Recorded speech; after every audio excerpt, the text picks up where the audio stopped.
The upper limit household income threshold for eligibility is also adjusted annually by a cost of living adjustment. The appraised value of the claimant's homestead for the base year also must be $350,000 or less. The bill would amend 794508A for purposes of these eligibility requirements to do several things. The first is it would exclude all payments under the Federal Social Security Act from the definition of household income. It would increase the claimant's upper limit household income threshold to $80,000. It would continue the cost of living adjustment to that upper limit of household income. The bill would increase the upper limit of appraised value for the claimant's homestead for the base year to $595,000. And it would add a new annual adjustment to the upper limit appraised value threshold for the base years commencing after 2025. And these household income and appraised value amendments would apply commencing with tax year 2025. And the bill would take effect from and after publication in the statute book. And I'd be happy to stand for questions. Thank you, Amelia. Senator Schallenberger. Thank you. I tried to look in here. So if my income is less than 80,000 and my home's less than, if we pass the bill, less than 595, what kind of a deduction from my tax do I get? Is that in here? I missed it. Amelia. The rebate amount from the state is the difference between the claim year's tax amount and the base year's tax amount.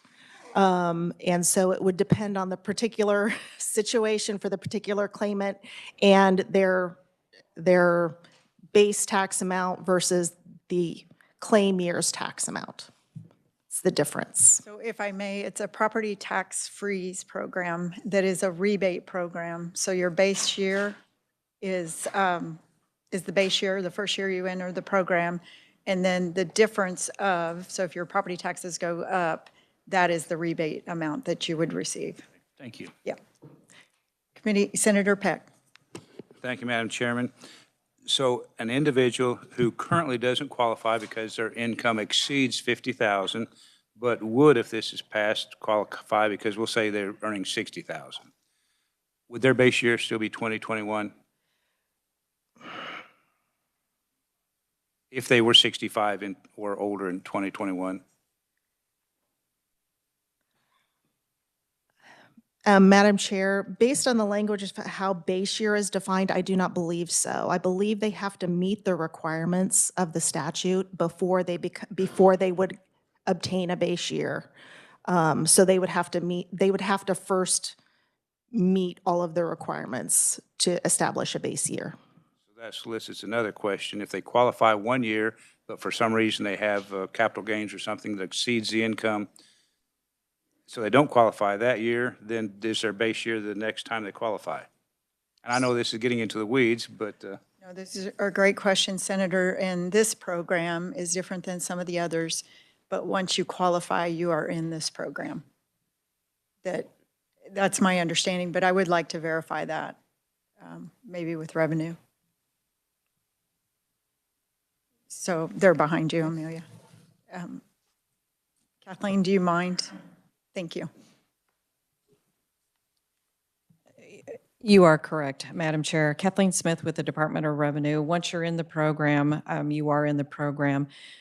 When the base year, what we are looking at is, if I think in the statute it provides the appraised value has to meet the base year requirements, and you have to meet the requirements of being 65 plus or disabled vet during that or that base year.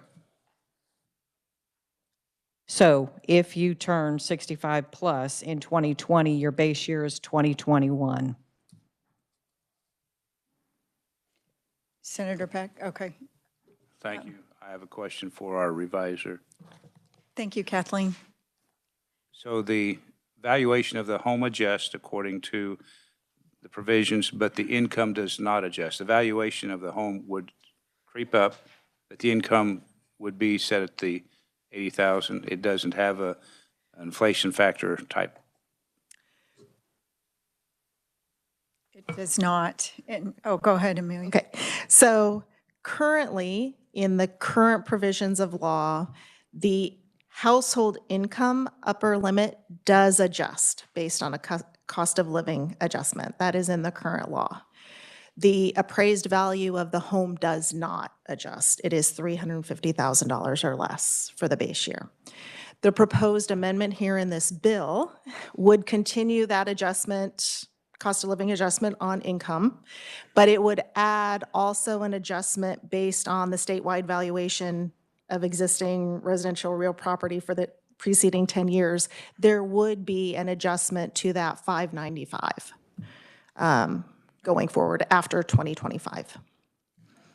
Thank you. Thank you for the clarification. I know we've seen it so many different ways, so I appreciate that. Any other questions? Senator Clem. Thank you, Madam Chair. So based on what we just heard, I qualify in year one, the year that becomes the next year becomes my base year in theory, and I go get a job as a contractor making $1.3 million. The next year, I still qualify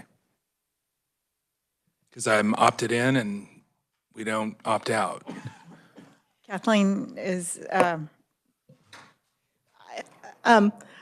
may be able to answer this one. okay.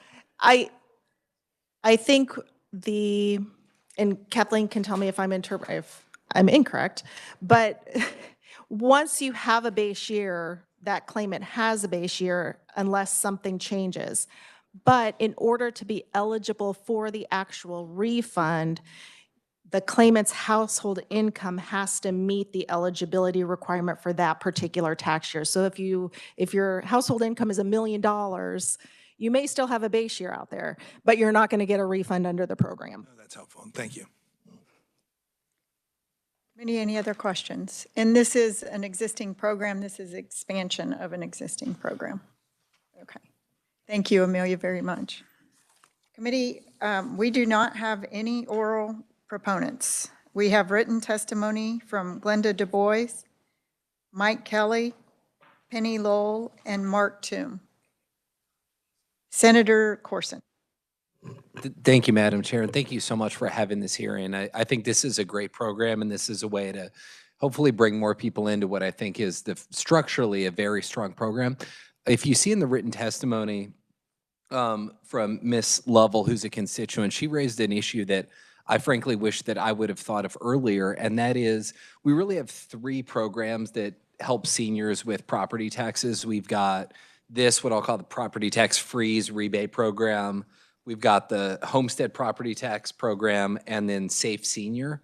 What she brought to my attention is, and this is probably our opportunity to do it, is maybe we should just have the same qualification thresholds for all 3 programs, and then people could decide which program would benefit them the most. The statute is clear that you can only take advantage of one of those programs, but right now we've sort of over time made changes to different programs, and now the thresholds for those programs aren't the same. So I wondered if that was something, when we hopefully work this bill, if the committee wanted to take up. It was raised by a constituent. I thought it was a good point, and it's in your written testimony. So I just wanted to flag that for folks, and something we can maybe discuss later when we work the bill. So thank you.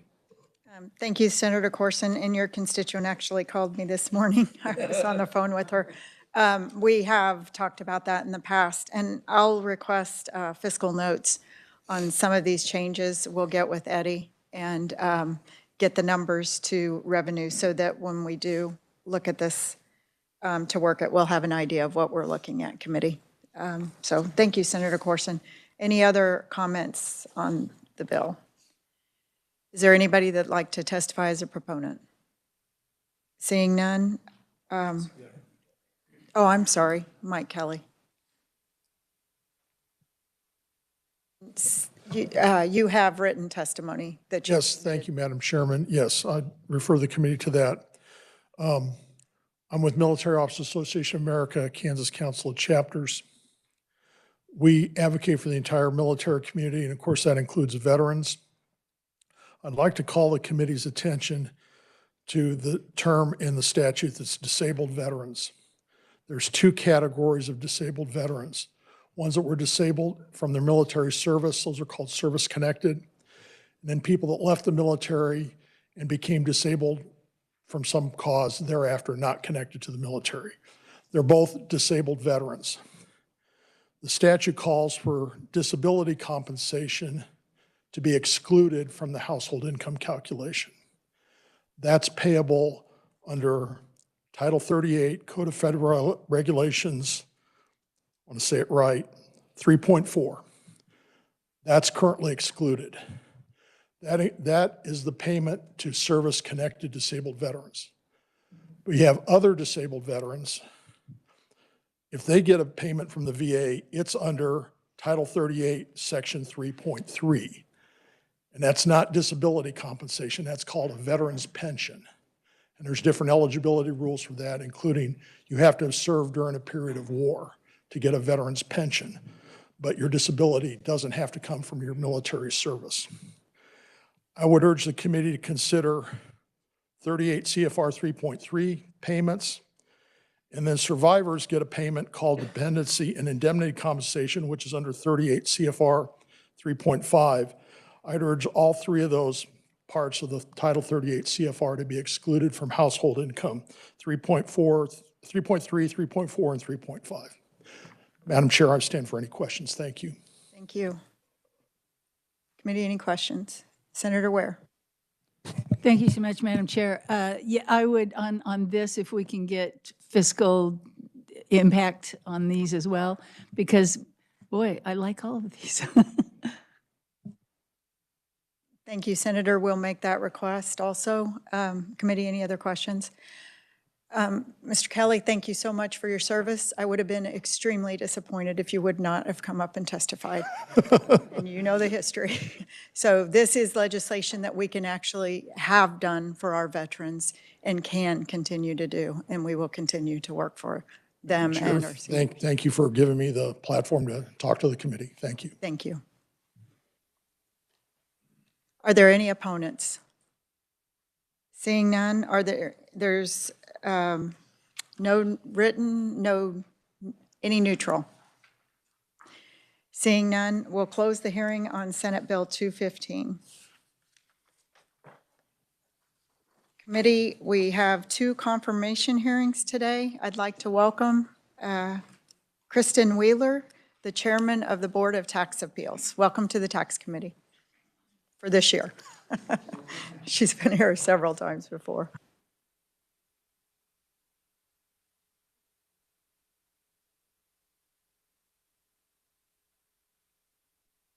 Oh, there it is. Okay. I'm so sorry about that. Kristen Wheeler, current chair of the Board of Tax Appeals. It is a pleasure to be with you all. Some of you I've had the opportunity to meet previously or to testify in front of, and others of you, this is the first time we're having a chance to meet. I don't want to read my written testimony that I provided to you. You have that. You have my resume and my background. What I want to say this morning is what an honor and a privilege it has been for me the past 3+ years to serve on the Board of Tax Appeals. What a joy it is to work with the team that we have. Some of that team has come with us today. I, of course, have Mr. Tom Brown, our Chief Hearing Officer, who you'll hear from in a second. I have Virginia Ginger Powell, who is our accountant member. And I am pleased to introduce all of you to Mr. Jonathan Roberts, who is our new Executive Director as of yesterday. So don't put him on the hot seat quite yet, but I suspect that you'll be hearing quite a bit from him in the future to come. I do think over the past 3.5 years that I have invested quite a bit personally in the board. Any of you who have heard me testify in budget hearings or have talked to me in various meetings, I think, get the sense from me that I am very passionate about this job.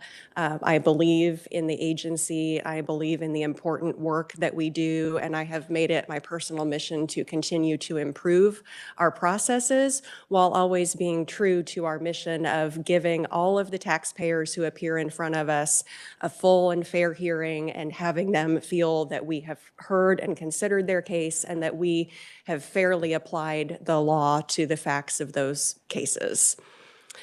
With that, I will stand for any questions the committee may have. Thank you, Chairman. Committee, any questions? Senator Peck. Thank you, Madam Chairman. So this is a reappointment.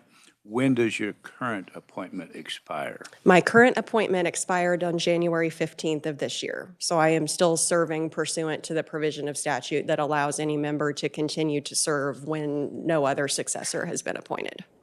So it's already, the date has already arrived. Correct. Okay, thank you. Thank you, Madam Chairman. Thank you. And I would say it's not the chairman's fault that we haven't had a hearing before. We just got the paperwork recently. So, and I will attest to your efforts to improve the process. In fact, we had stakeholders statewide on property taxes, and I don't want to, you did not cross any lines, but you were very helpful in that process and coming up with brainstorming ideas on how we can improve the property tax system. So I'm hoping we'll see some of that legislation maybe later this year or next year. It's not a simple system, and so we do our due diligence before we make changes. But I do appreciate your efforts. I know we've got a problem with Johnson County. I'll bring that up. The committee may not be aware of it, but apparently if the appraisal and the contested valuation is more than a 5% difference, they're sending it to BOTA. So it is overloading the BOTA system. And that 3% valuation limit would help. But any other questions for the chairman? Seeing none, I do appreciate all your work. Thank you. And Madam Chair, if I might, I want to say that I appreciate the working relationship that our agency has had with your committee over the past years. I think it's been a positive relationship for both of us. And that's something that I think is commendable in government for our different branches to be able to work together in that manner. Thank you. And I would suggest to the committee members, I have done this several times, if you do not have if you have a chance, go over and watch the board in action. It's good to learn the process and to see where we can improve the system. So thank you. Thank you very much. So any other questions or comments for the confirmation for Kristen Wheeler? Seeing none, thank you, Kristen. So our next confirmation hearing is on Tom Brown. Welcome to the Tax Committee again. Thank you, Madam Chair, Vice Chair, and members of the Assessment and Taxation Committee. My name is Tom Brown, Jr., and I'm very grateful for the opportunity to appear before you in support of my reappointment to the position of Chief Hearings Officer with the State Board of Tax Appeals. I'm a lifelong Kansas resident, and I've lived here in Topeka my whole life. My education consists of a BBA in accounting from Washburn University in Topeka. And my career began with the Kansas Department of Revenue as a revenue auditor back in 1982. Then in 1987, I began working in a privilege tax section. And in 1990, I started writing opinion letters and private letter rulings on different tax types and approving project exemption certificates for the Director of Taxation. Later in 1998, I joined the Tax Policy Group, and in 1995, I became a hearing officer in the Office of Administrative Appeals. As a hearing officer, I conducted informal hearings with taxpayers and their representative to resolve tax disputes on corporate income and sales and use tax audits, and also served as the problem resolution officer for corporate income tax until my appointment to the Board of Tax Appeals as the Chief Hearing Officer in June 2020. I was reappointed to the Board of Tax Appeals in January 2020, and in my second term, I served as the chair of the board from April 2021 to June 2021. And I look forward to the opportunity to continue serving the citizens of the great state of Kansas as the Chief Hearings Officer, hearing the disputes between taxpayers and taxing authorities. And I'd like to thank you for your time today, and I'd be happy to answer any questions. Thank you, Tom. Committee, any questions? Senator Peck. Thank you, Madam Chairman. Is your appointment dates the same as the previous conference? Yes, sir. Okay, thank you. Any other questions? Seeing none, thank you, Tom. Thank you for all your work. Yeah, thank you. So committee, since we do have some time left, I'm going to turn your attention to the item that was at the top of the agenda for requests for bill introductions. Senator Owens. Thank you, Madam Chair, and I apologize for my tardiness. I would like to introduce 25 RS 1551. This is an act concerning property tax requiring elector approval for any taxing entity to increase its total amount of property tax to be levied by more than the annual rate of inflation. I'd like for that to be introduced. Is there any questions? Any objection? Seeing none, we'll make the bill request. Thank you. Committee, now we'll turn our attention to Senate Bill 74. Hopefully to work the bill.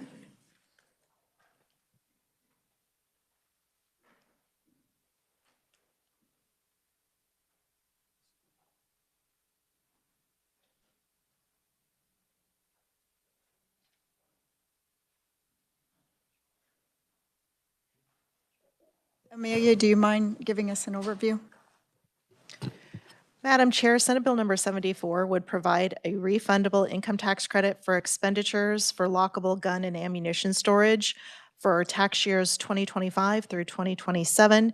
It would be an amount equal to 25% of the expenditures made by the individual during the year to purchase lockable gun and ammunition storage, and the credit amount would be limited to $250 per year. Committee, Senator Peterson. Thank you, Madam Chair. After discussion with the Vice Chair and the Chair, I do have an amendment for this bill. Okay, do you want to Ready? hand it out? Yes. Yeah, please distribute it. It's the one on the line 10. There's a much needed clarification. The bill is designed, the storage is primarily designed for gun and ammunition storage. That way your house, your car, and all that wouldn't be eligible for a tax credit. Or your storm shelter if it didn't have gun racks built into it.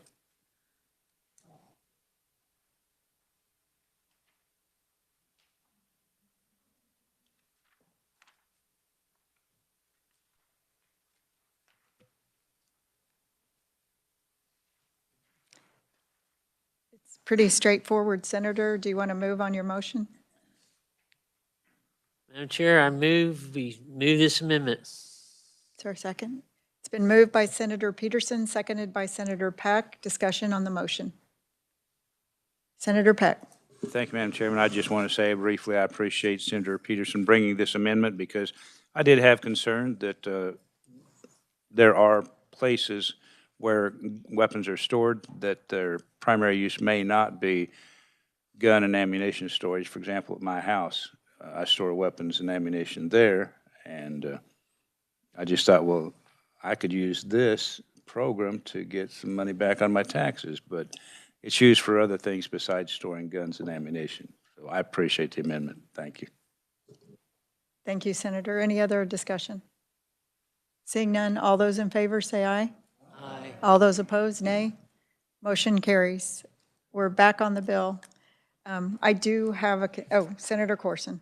I had a question just to refresh my recollection. I support the bill, I support the amendment, but did we have a question that we thought the fiscal note maybe was a little bit high, or was that a different bill I'm thinking of?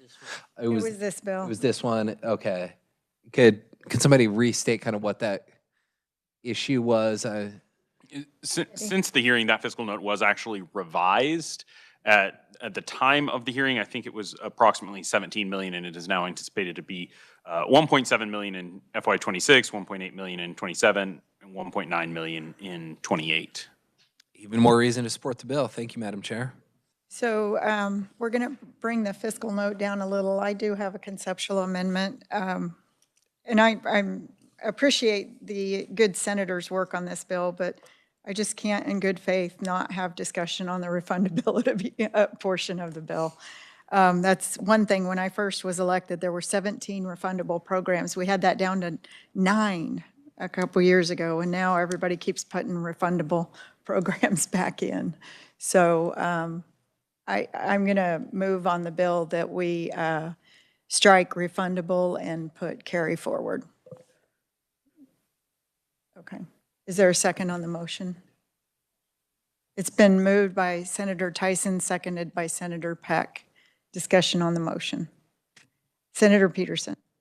Madam Chair, I understand that necessity for the refundable to help bring down the fiscal note. I probably won't be voting this, but I would support the committee's will because I do know that refundables do have issues. My goal with this was to get it into the hands of as many people as possible. Thank you.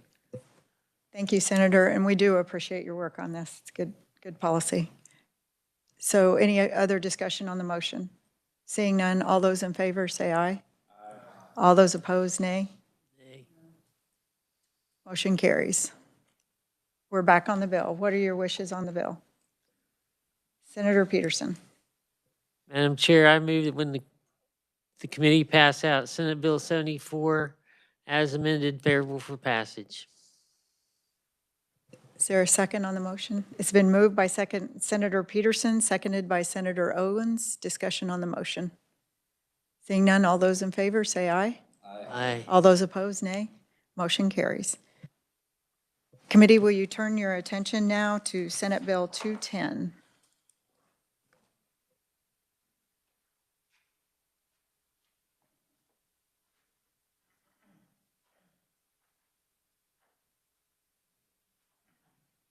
And for those of you that kind of pay attention to numbers, the date today is 25/25.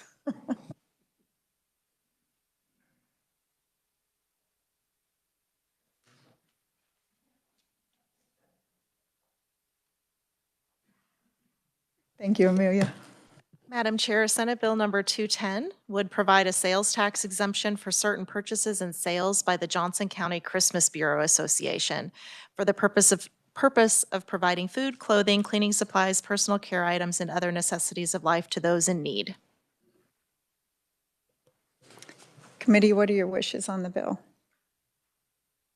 Senator Corson, Thank you, Madam Chair. I would move that the Tax Committee pass out Senate Bill 2. you want to amend it?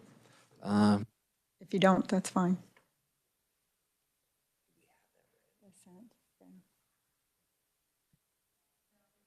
Senator, it's up to you. It's your motion. No, I'm glad to amend it, although I'm sort of forgetting the exact language of what that amendment would need to be. So maybe if you want to make it, I would second it, or if somebody else wants to make it, I would second it. We But I'm just had forgetting a the conferee that- organization. Senator, we just had a conferee that asked if we considered the bill, that we would consider the sent from Topeka. Okay. But, Yeah. and there is a fiscal note on this.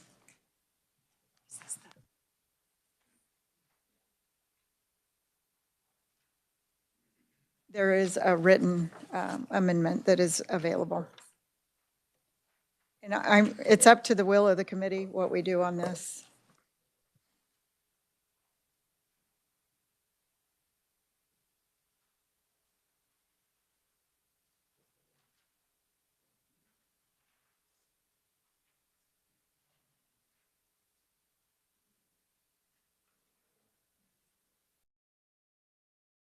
And Eddie, do you have the fiscal note on the Senate portion?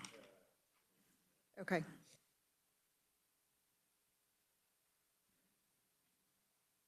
Senator Corson, do you have the original fiscal note?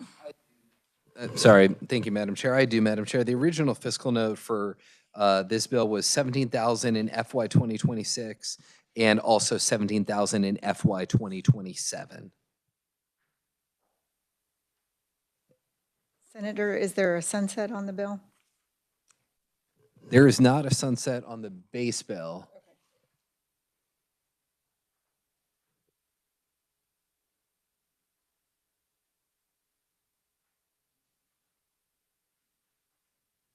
So the exemption for cent has an annual reduction of 97,500, which is 80,000 SGF and 17,500 state highway fund. I'm rounding there, of course. The project exemption certificate portion of this has kind of a one-time reduction that might be split across a couple of fiscal years of 228,000, which is 187,000 SGF and 41,000 state highway fund.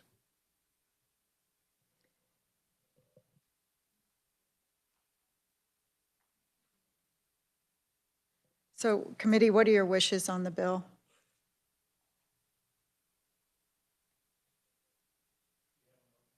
No.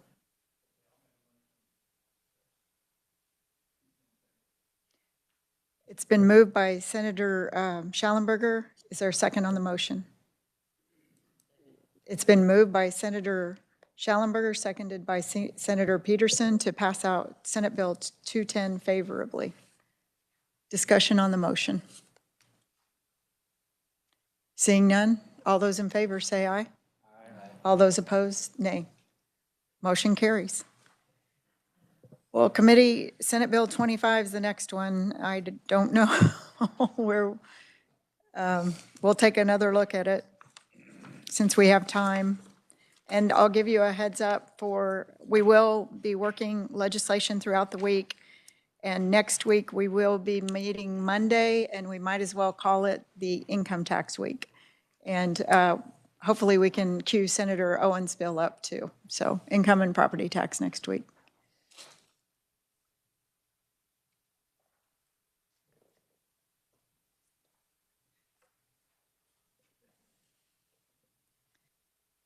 Amelia, would you mind giving us an overview on Senate Bill 25?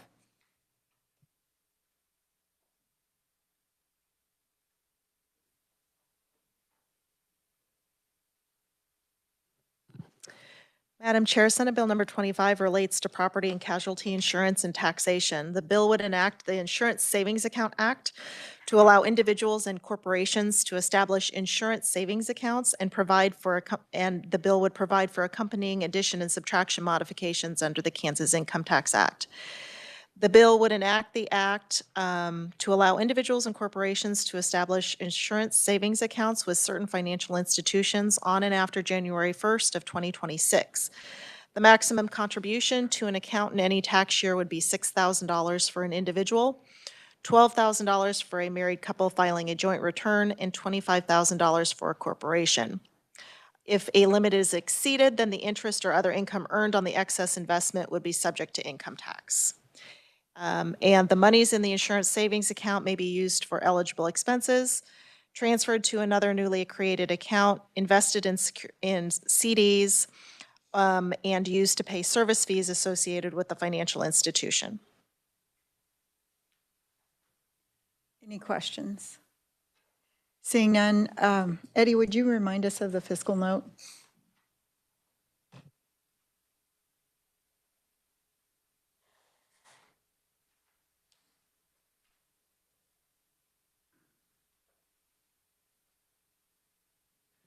The fiscal note estimates that the bill would, indicates that the Department of Revenue estimates the bill would decrease state revenues by $73.1 million in fiscal '26 and up to $249.3 million per year.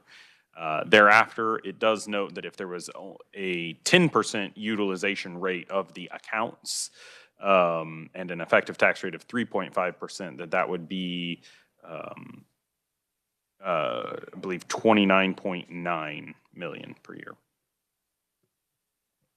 Thank you. Committee, any questions? Senator Schallenberger. Thank you, Madam Chairman. I think this would be utilized by a lot of people who don't particularly need the tax break and underutilized by those that need it the most. I can't imagine a single working mother putting money going into the bank and opening a separate account to put the money in and take it out. I'll do it. It's a great tax break. So I don't support this. It's too big a fiscal note. I think there are better ways, in my opinion. The committee can sure do what it wants. That there are better ways to save taxpayers' money than this.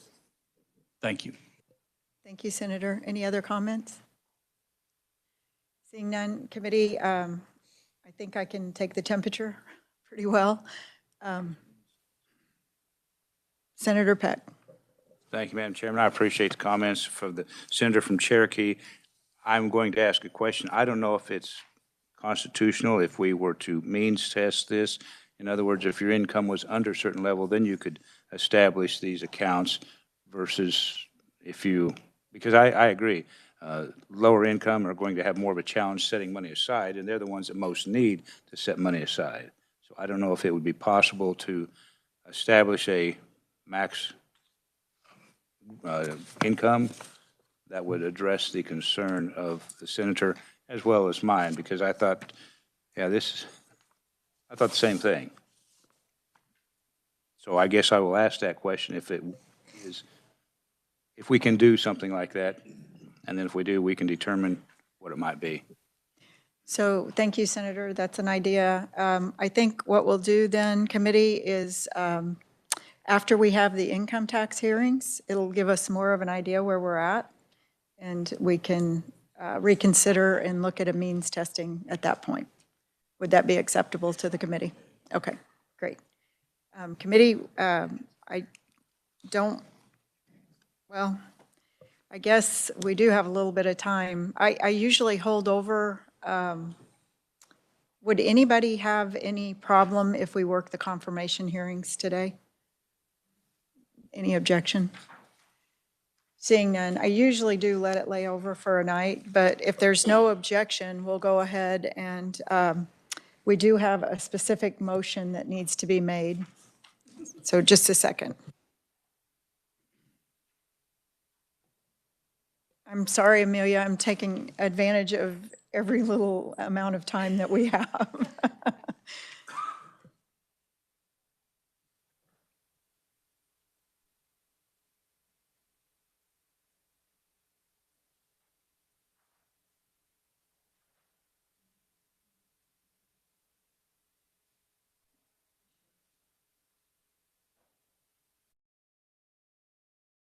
Senator Peck.